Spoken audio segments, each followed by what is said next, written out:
আজ 11ই ডিসেম্বর অর্থাৎ 23শে অগ্রহায়ণ। আজ মা শারদার জন্মতিথি।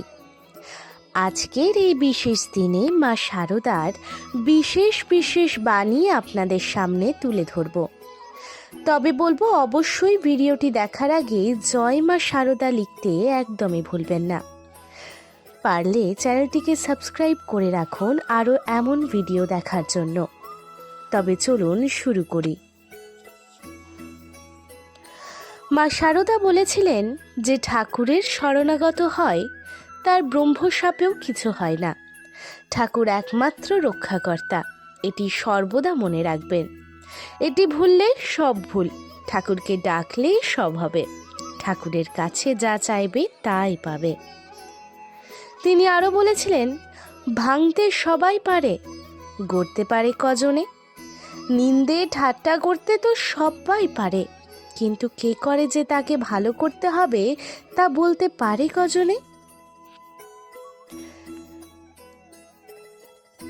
কাজ করা চাইবই কি, কর্ম করতে করতে কর্মের বন্ধন কেটে যায়, তবে নিষ্কাম ভাব আসে। এক দণ্ডও কাজ ছেড়ে থাকা উচিত নয়। মানুষকে ভালোবাসলে দুঃখ কষ্ট পেতে হয়। ভগবানকে যে ভালোবাসতে পারে সেই ধন্য হয়, তার দুঃখ কষ্ট থাকে না। 100 জনকে খাওয়াতে হবে না, কিন্তু চোখের সামনে একজন ক্ষুধার্তকে দেখলে তাকে একটু খেতে দিও। যেমন ফুল নাড়তে নাড়তে ঘ্রাণ বের হয়, চন্দন ঘষতে ঘষতে সুগন্ধ বের হয়, তেমনি ভগবত তত্ত্বের আলোচনা করতে করতে তত্ত্বজ্ঞানের উদয় হয়। ভগবানকে কি কেউ বাঁধতে পারে?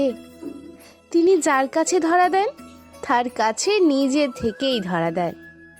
তিনি নিজে ধরা দিয়েছিলেন বলেই না মা যশোদা তাকে বাঁধতে পেরেছিলেন। মনটাকে বসিয়ে আলগা না দিয়ে কাজ করা ঢের ভালো। মন আলগা হলেই যত গোল বাঁধায়। দয়া যার শরীরে নাই সে কি মানুষ? সে তো পশু। আমি কখনো কখনো দয়ায় আত্মহারা হয়ে যাই, ভুলেই যাই আমি কে। তিনি আরও বলেছিলেন, চিরদিন কারো সুখে যাবে না, সব জন্ম কারো দুঃখেও যাবে না। যেমন কর্ম তেমন ফল, তেমনই যোগাযোগ হয়। ঈশ্বরের ইচ্ছা ছাড়া কিছু হবার নেই। তৃণটিও নড়ে না। যেই ব্যাকুল হয়েই তাকে ডাকবে সেই তার দেখা পাবে। সাধন মানে তার পাদপদ্ম সর্বদা মনে রেখে তার চিন্তাতে মনকে ডুবিয়ে রাখা। সবসময় অন্যের কল্যাণ করার চেষ্টা করো, দেখবে ঈশ্বর নিজে থেকেই তোমার কল্যাণ করছেন। এবং সর্বশেষ বলি, মা শারদা বলেছিলেন তার এই ছবিটি খাবার ঘরে অর্থাৎ ভাড়ার ঘরে রাখলে কখনোই ভাতের অভাব হবে না। তবে চলুন আজ এই পর্যন্তই। কেমন লাগলো মা শারদার বাণীগুলি? যদি এগুলির ব্যাখ্যা পেতে চান তবে অবশ্যই সাবস্ক্রাইব করে পাশে থাকুন।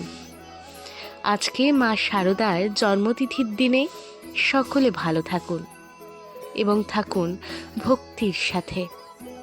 এমন আরও সুন্দর সুন্দর ভিডিও নিয়ে আমি শীঘ্রই দেখা করছি।